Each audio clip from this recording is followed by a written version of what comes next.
Saturday morning, 1976. You walk into your nan's front room and stop dead.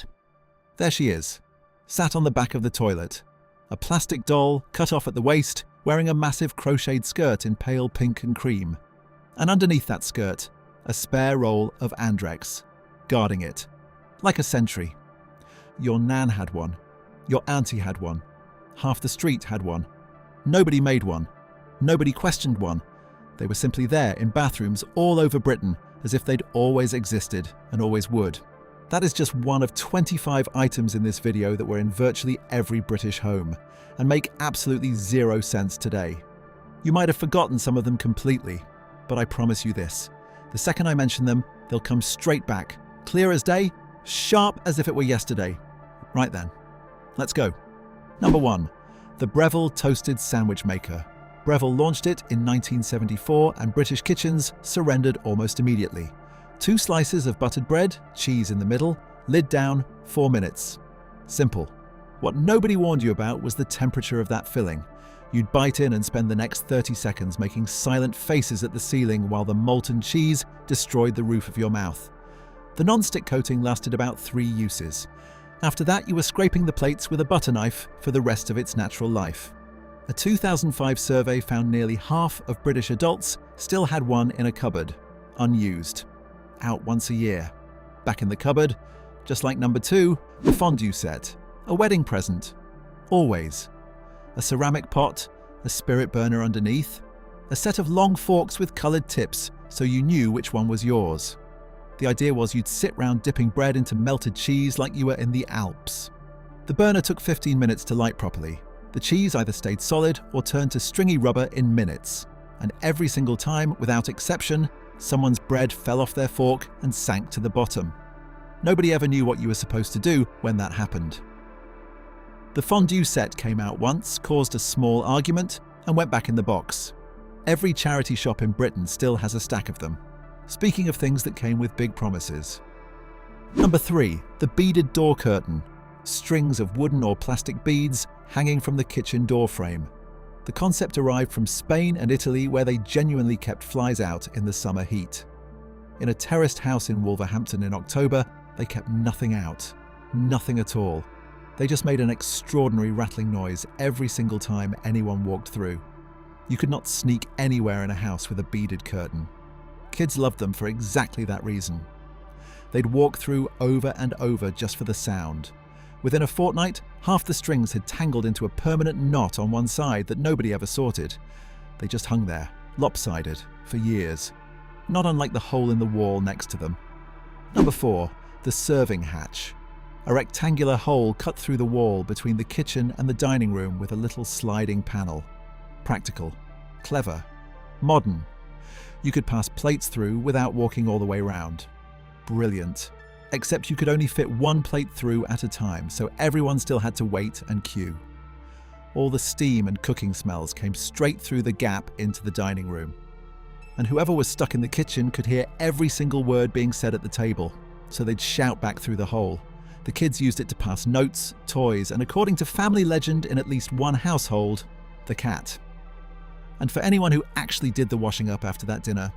Number 5. The twin tub. 2 separate tubs, side by side. One for washing, one for spinning. You filled the wash tub yourself with a hose from the tap, added the powder, waited.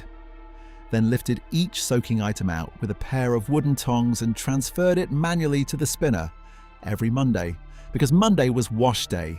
The spin cycle shook the entire machine hard enough to walk it across the lino if you weren't holding on. You had to watch the drain hose every single minute in case it came loose and flooded the kitchen floor. It came loose regularly.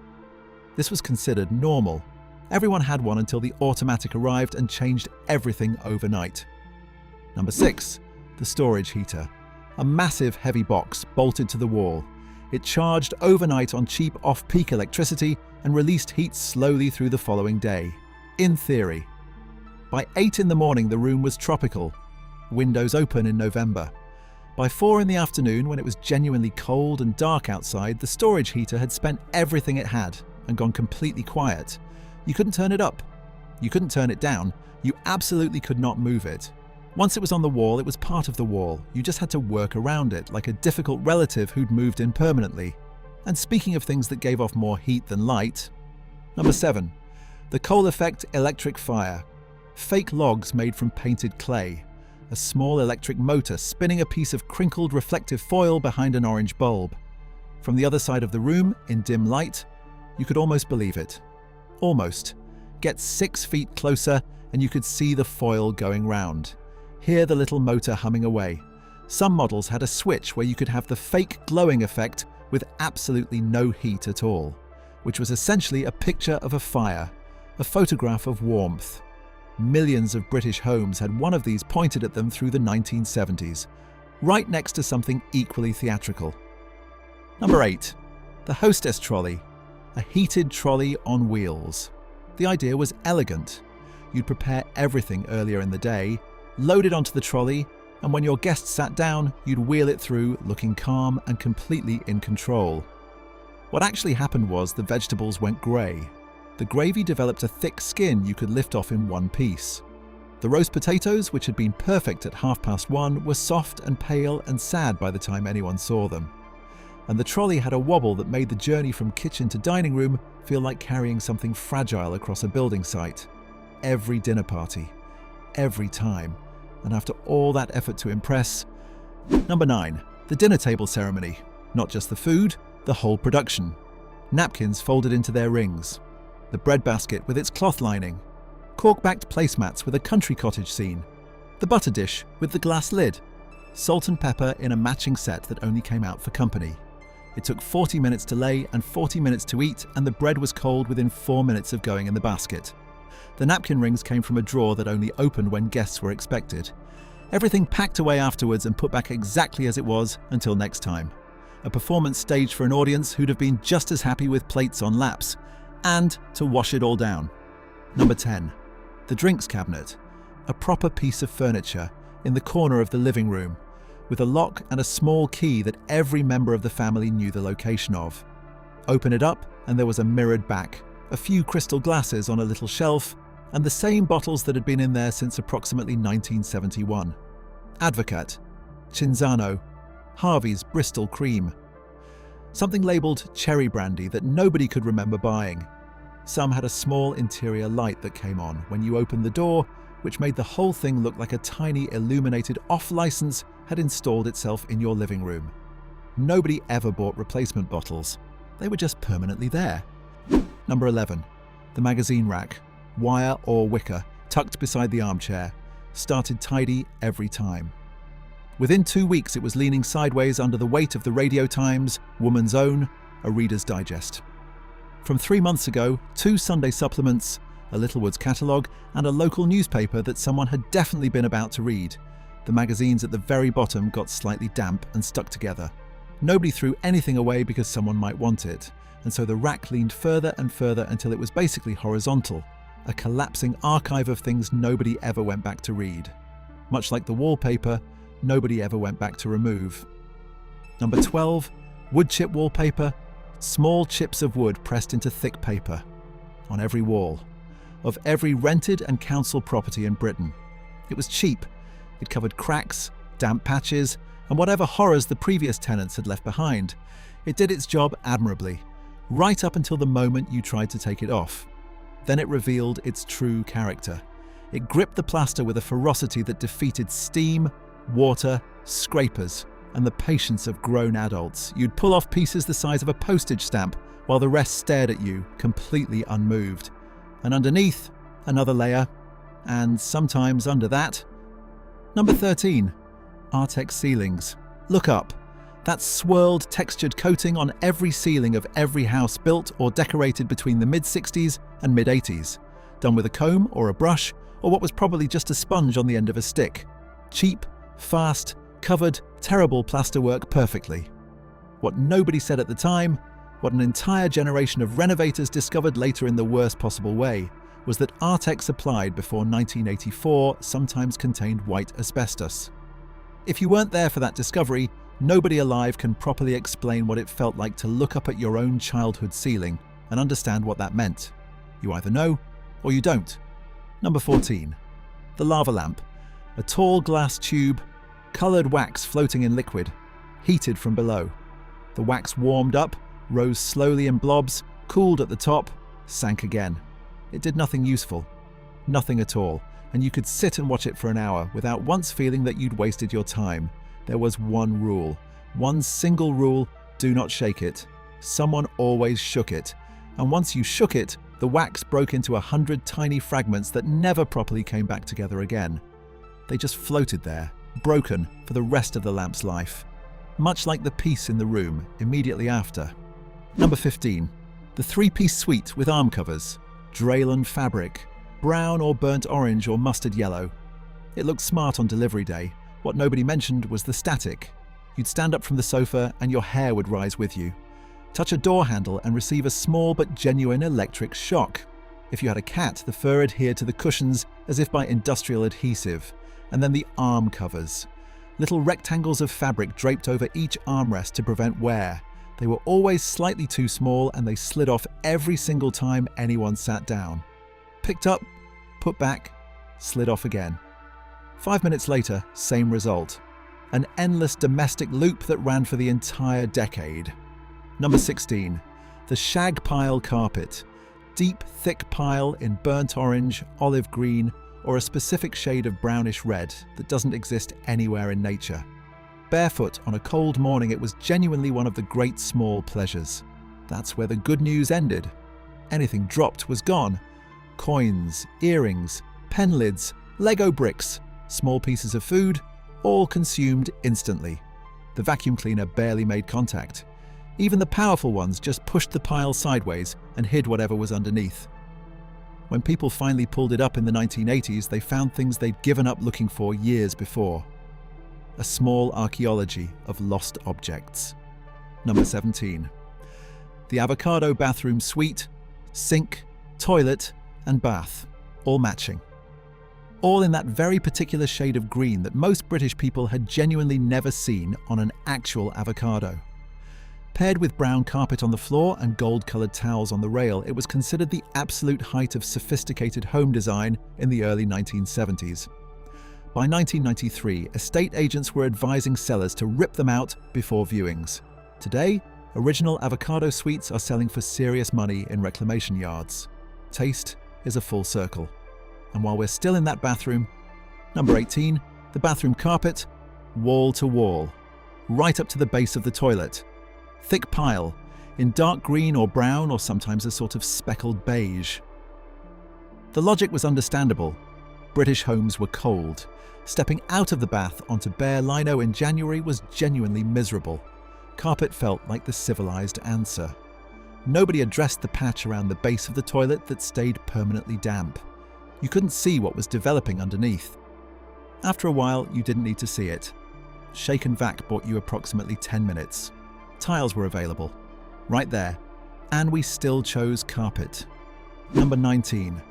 The Goblin Teasmade, an alarm clock with a built-in kettle and teapot on your bedside table. The alarm goes off, it boils the water, fills the pot, and your tea is ready before you've properly opened your eyes. Genuinely one of the greatest ideas in the history of British domestic life. What it actually did was begin hissing and gurgling and spitting steam at the ceiling from around 20 minutes before the alarm. The tea sat in the pot too long and went bitter. The ceiling directly above the bed got quietly damp. By the 1980s, it had become one of those bullseye prizes that caused a visible dip in audience enthusiasm. And getting out of that damp bed. Number 20. The draft excluder. A long stuffed tube of fabric laid along the bottom of every external door. Some were plain fabric, some were knitted. And for reasons that nobody in the history of this country has ever satisfactorily explained, a vast number of them were shaped like dachshunds. Long sausage dog draft excluders with embroidered faces. Your nan probably made hers from old tights stuffed with newspaper. Every time you opened the door, the excluder got shoved across the floor and bunched against the skirting board. You'd push it back, open the door again. Same result. The time spent repositioning them probably cancelled out any warmth they ever provided. Number 21. The telephone table. A small wooden bench with a shelf underneath. positioned in the hallway, in the coldest, draftiest section of the house, directly below where the telephone was bolted to the wall. You'd perch on the hard wooden seat and try to have a conversation in private while the entire family filed past you continuously on their way to the kitchen, the stairs, and back again. The shelf held the phone book, the yellow pages, the Thomson local, and a notepad with a pen attached to it on a piece of string. Cordless phones made it completely redundant overnight. Most ended up in the garage holding tins of old paint. Number 22, the electric carving knife, brought out once a year. Christmas Day, 2 serrated vibrating blades in a plastic handle that produced a loud, continuous buzzing the moment you switched it on. All conversation at the table stopped immediately. It flung small droplets of turkey fat across the tablecloth in a fine mist. The meat came out looking less carved and more worried. Cleaning it afterwards meant dismantling the blades and removing lodged fragments of turkey with a cocktail stick. Back in the drawer until next December, one annual appearance that never once justified the level of drama involved, unlike the item that had been fizzing all year. Number 23, the soda stream. Get busy with the fizzy. You remember it. The machine sat on the kitchen worktop. You carbonated tap water, added flavoured syrup, made your own drinks at home. The cola tasted nothing like Coca-Cola, not even slightly. The orange was peculiar. The dandelion and burdock was a flavour that exists nowhere else in human experience. The gas canister always ran out at the worst possible moment, usually when there were people round. Children held the button down too long and the machine erupted across the worktop. Every family went absolutely wild for it for approximately 5 weeks. Then it moved, quietly, to the back of the shelf. Number 24. The prepayment electricity meter. Under the stairs, fed with 50p pieces. When the coins ran out, everything in the house stopped simultaneously. Lights, television, heating, total silence and darkness. Then the search began. Kitchen drawer, coat pockets, down the back of the sofa, the biscuit tin. You needed a 50p piece and you needed it immediately. Most families kept a jar of coins near the meter for exactly this reason, and pushing that coin into the slot in complete darkness because the light was already gone. Hearing the click, watching everything come back on. A whole generation of British children grew up measuring warmth in 50p pieces and they never forgot it. Number 25. The toilet doll. We end where we began. A plastic doll, cut off at the waist, wearing a large hand-crocheted skirt in pink or cream or pale blue, sat on the back of the cistern, and underneath that skirt, a spare roll of Andrex. Your nan had one, your auntie had one, half the street had one. Nobody bought them from a shop, they were made. Evenings spent crocheting skirts for a doll that would sit on a toilet and guard a spare roll of toilet paper. Nobody questioned it, it was just part of what a home looked like. And that's the thing about all 25 of these items. They weren't just objects, they were the texture of ordinary life. The specific weight and smell and feeling of being in a British home in those decades. The poof by the fire, the beaded curtain, the drinks cabinet nobody ever restocked, the prepayment meter in the dark. We called them household items, but what they really were was home. And nobody asked us if we were ready to let them go. Drop a comment and tell us which one was in your house, which one brought something back you hadn't thought about in years. If this video took you somewhere, share it with someone who was there beside you. And if you want more of these, please subscribe. We'll keep bringing them back every single week. See you in the next one.